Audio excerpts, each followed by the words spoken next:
এই মুহূৰ্তত পোনপটীয়াকৈ আমি দেখুৱাৰ চেষ্টা কৰিছোঁ। আইতাই কান্দিছে আৰু অসহায় আজি আইতা, কাৰণ আইতাৰ ঘৰটো কেইবাবাৰো বনৰীয়া হাতীয়ে ভাঙি যোৱাৰ পিছত আইতাই পুনৰ এটা ঘৰ বনাই ল'বৰ কাৰণে আইতাৰ কোনো পইচা পাতিৰ ব্যৱস্থা নাই। আইতা নমস্কাৰ, শুভাকাংক্ষী ৰাইজক মই বিনন ফুকনে নমস্কাৰ জনাইছোঁ। আৰু বাতৰিৰ পিছত আচলতে যেতিয়া আমি দৌৰি ফুৰোঁ, কিছুমান কথাই মনত বাৰুকৈয়ে আমাক আঘাত দিয়ে, আমি দুখ পাওঁ। এগৰাকী আইতাৰ কথা ক'ব বিচাৰিছোঁ। এটা মোৰ পিছফালে মই দেখুৱাম, মোৰ পিছফালে আছে অতি দুখ লগা ঘৰ, এটা ভেটি, যিটো ভেটিত ঘৰ বুলিবলৈ নাই। এই ঘৰটো 2-3 বাৰ আচলতে বনৰীয়া হাতীয়ে ভাঙি দিয়াৰ পিছত সেই ঘৰটো পুনৰ নিৰ্মাণ কৰিবৰ কাৰণে এগৰাকী আইতাই আজিৰ তাৰিখত অসমৰ্থ, আনৰ ঘৰত আশ্ৰয় ল'ব লগা হৈছে।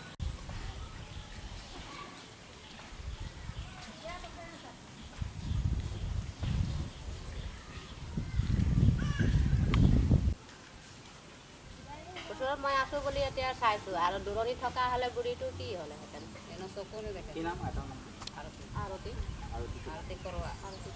নিজৰ বুলিবলৈ এতিয়া আইতাৰ ঘৰ নাই। ঘৰটো সম্পূৰ্ণৰূপে বনৰীয়া হাতীয়ে ভাঙি থৈ যোৱাৰ পিছত আইতাই ঘৰ এটা সাজি ল'বৰ পৰা কাৰণে কোনো ধৰণৰ ব্যৱস্থা নাই। কাৰণ দুবেলা দুসাঁজ যোগাৰ কৰিবৰ কাৰণে আইতাই হাজিৰা কৰিব লাগে। সমীপতে তেখেতৰ আনৰ ঘৰত আশ্ৰয় লৈ আইতাই আছে।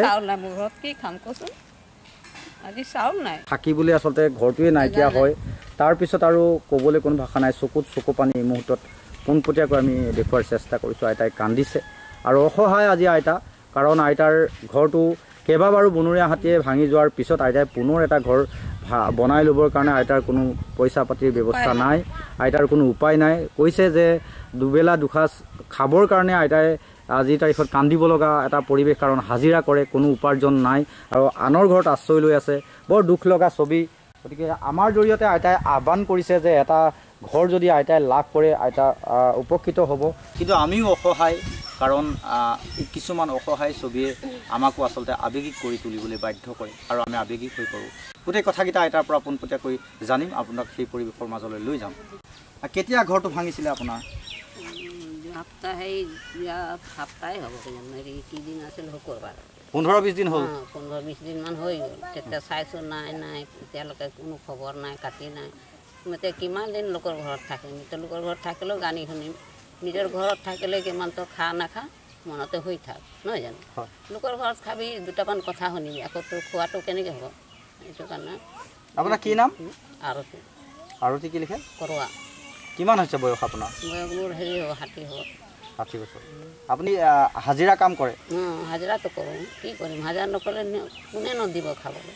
হাজিৰা কৰিলে খাম, এবেলা খাওঁ, এবেলা নাখাওঁ, তেনেকৈ হৈছে আৰু ক'ত নাপাম? এতিয়া আমি বুঢ়ী মানুহে, ছোৱালী নহয় ন, বোলে সপ্তাহ গোটা কাম কৰিম, মহিনা গোটা খাম, তেনেকৈ নহয়। এতিয়া চাউলৰ দাম হৈ গ'ল, এইফালে চব্জিৰ দাম হৈ গ'ল, কোনে কি কিনিম? এতিয়া আকৌ কাপোৰ কানি লাগিব মানুহ। আপোনাক যদি সহায় কৰে মোক ৰাইজে, এইটো মই ক্ষমা বিচাৰিছোঁ। ৰাইজে যদি সহায় কৰে তো মই তেনেকৈ ক্ষমা বিচাৰিছোঁ। দিব পাৰে যদি, আৰু নোৱাৰেতো মই কি কৰিম?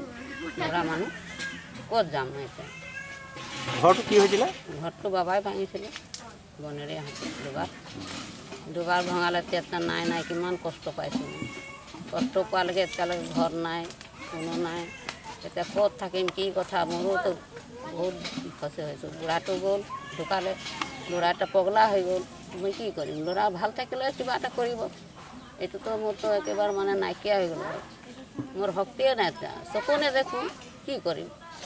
হাজিৰা কৰি খাইছোঁ, তো মই পইচা কেইটকা পাম যে বাঁহ কিনিম, কাঠ কিনিম, ঘৰ বনাম, নহয় জানো? বা টিং কিনিম, টিঙৰ দাম বেছি হৈছে। যিটো ঘৰত আচলতে এইগৰাকী আইতাই বসবাস কৰিছিল, সেই ঘৰটোৰ ভেটিটোত আমি উপস্থিত আছোঁ। এতিয়া ঘৰ বুলিবলৈ নাই, কেওফালে বেৰবোৰ ভাগি ছিগি পৰি আছে, কাৰণ বনৰীয়া হাতীয়ে দুবাৰকৈ আইতাৰ ঘৰটো ভঙাৰ পিছত আইতাই পুনৰ এটা ঘৰ নিৰ্মাণ কৰি ল'বৰ কাৰণে অসমৰ্থ, কাৰণ আইতাৰ হাতত কোনো পইচা পাতিৰ ব্যৱস্থা নাই বা পইচা নাই। এতিয়া আইতাই সমীপৰ আন এঘৰ ব্যক্তিত ঘৰত আশ্ৰয় লয়। অতি দুখ লগা ছবি। আমি ৰাইজলৈ আহ্বান জনাইছোঁ, সামৰ্থ্যৱান ব্যক্তিয়ে যদি এই আইতাক সহায় কৰে, নিশ্চয়কৈ আইতা এখন ঘৰ সাজি ল'ব পাৰিব। আৰু আইতাৰ বেংক পাছবুকৰ নাম্বাৰ আমি গাঁঠি দিয়াৰ ব্যৱস্থা কৰিম, আমি আমাৰ ভিডিঅ'ৰ সৈতে সংযোগ কৰি দিম। গতিকে যিমান পাৰে আইতাৰ কাৰণে এই ভিডিঅ'টো শ্বেয়াৰ কৰিব, আৰু নিশ্চয় আইতাই ৰাইজৰ পৰা এটা ঘৰ লাভ কৰিব বুলি আমি আশাবাদী। ধন্যবাদ।